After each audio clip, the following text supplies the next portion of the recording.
Hallo ihr Lieben, schön, dass ihr bei meiner Food Lounge wieder mit dabei seid. Weihnachten ist vorbei, Silvester steht vor der Tür und da habe ich noch ein schönes Rezept für euch. Und zwar zeige ich euch heute Neujahreskrapfen. Die sind mega fluffig, weich und total lecker. Ja, und wie die jetzt funktionieren, das zeige ich euch jetzt. Für ungefähr 15 Stück braucht ihr 500 Gramm Mehl Type 405, 35 Gramm Hefe, 50 Gramm Zucker, 50 Gramm weiche Butter, 200 Milliliter lauwarme Milch, 2 Eier, ein Eigelb, ein Päckchen Vanillezucker, dann gut 1 Liter geschmacksneutrales Öl, am besten Sonnenblumenöl, 200 Gramm Hagebuttenmarmelade und dann noch etwas Puderzucker. Los geht's! Wir stellen unseren Hefeteig her, dazu habe ich die Hefe in ein Glas gebröselt, da kommt jetzt ein Teelöffel Zucker dazu, jetzt hätte ich beinahe Salz gesagt, nein, Zucker kommt da mit hinein. Und ein bisschen was von der lauwarmen Milch, die sollte übrigens nicht wärmer sein als maximal 40 Grad. Also am besten ist so 35, 37 Grad. Da geben wir ein bisschen was damit hinein und das wird jetzt verrührt. Und zwar so lange, bis sich die Hefe in der Milch aufgelöst hat.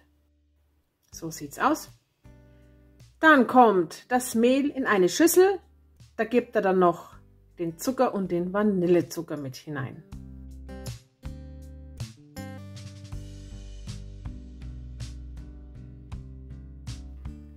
In der Mitte macht ihr eine Mulde, denn da gießen wir jetzt dann unsere Hefemilch hinein.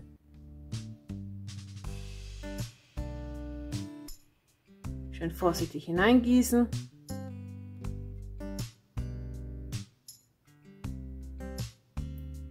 Die deckt ihr jetzt ein bisschen mit Mehl ab. Das ist ein ganz wichtiger Schritt beim Hefeteig. So kann die Hefe richtig gut arbeiten, wenn sie noch ein bisschen Mehl zum Fressen hat, sage ich jetzt mal. Das Ganze zudecken und dann gute 15 Minuten gehen lassen. Und nach dem Gehen sieht es so aus. Sieht man ganz gut. Jetzt kommen die restlichen Zutaten mit hinein, wie die 2 Eier, das Eigelb, die weiche Butter. Die Butter sollte bitte nicht heiß sein. Dann noch die restliche Milch, die ist unterdessen kalt, aber das macht nichts. Und dann wird das Ganze jetzt verrührt. Und zwar so lange, bis wir einen richtig schön glatten Teig haben.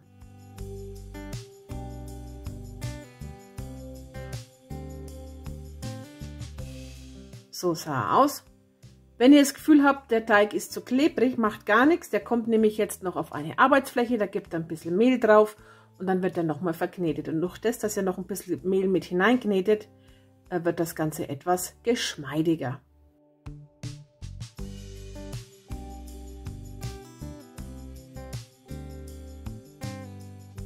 So sieht er aus. Der muss jetzt gehen und zwar gute 2 Stunden. Dazu gebe ich ein bisschen Mehl in eine Schüssel, lege den Teig da hinein, decke ihn zu und lasse ihn 2 Stunden an einem warmen Ort gehen. Oder ihr macht den Ofen auf 50 Grad und lässt ihn dort gehen, dann geht das Ganze etwas schneller. Und so sah er dann aus. Also die Masse muss sich mindestens, also es muss verdoppelt haben, wenn nicht sogar verdreifacht. Der wird jetzt noch mal kurz durchgeknetet und zwar wieder auf der Arbeitsfläche. Da kommt ein bisschen Mehl drauf und dann noch einmal kräftig durchkneten. Der Teig muss jetzt ausgerollt werden und zwar so gut einen Daumen dick, würde ich jetzt mal sagen, rollt er ihn aus. Also das war, ich denke, 1 Zentimeter. Ich habe es nicht gemessen, also ich mache das immer so nach Daumen. Den rollen wir schön aus.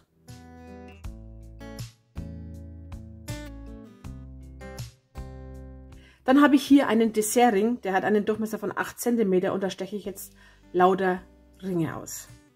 Und da sieht man schon so ungefähr, wie dick ich das ausgestochen habe. Also ich denke, das ist 1 Zentimeter, vielleicht ein bisschen mehr.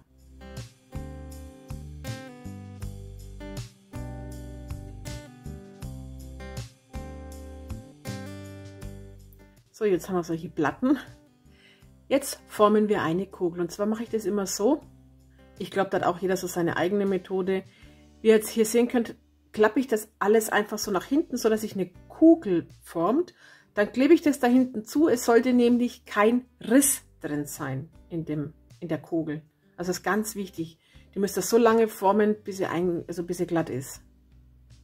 Und das kann ein bisschen dauern. Und dann mit der Hand noch zu einer Kugel formen.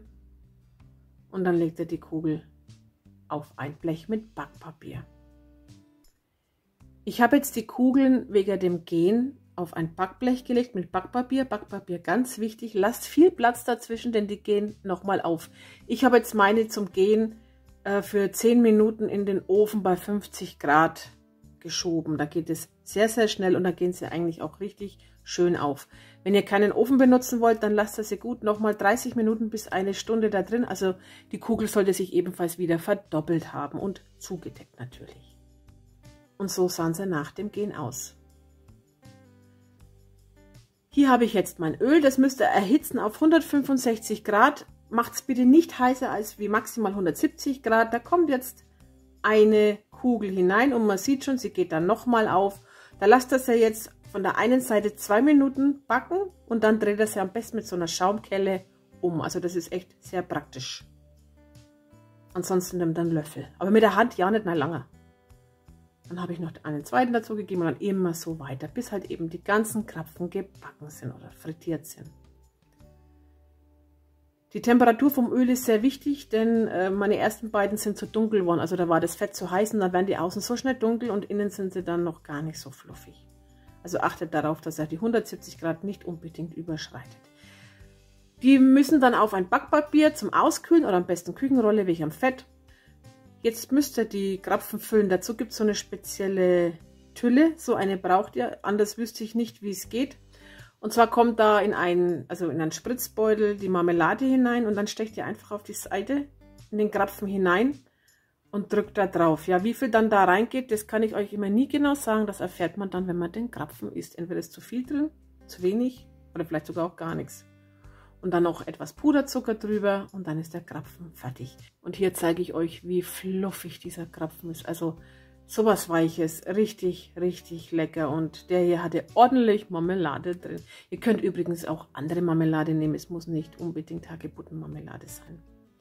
Ja, das war jetzt mein letztes Rezept im Jahr 2022. Ich hoffe, es hat euch gefallen. Wenn ja, lasst mir einen Daumen nach oben da, abonniert meinen Kanal und wir sehen uns ganz bald wieder.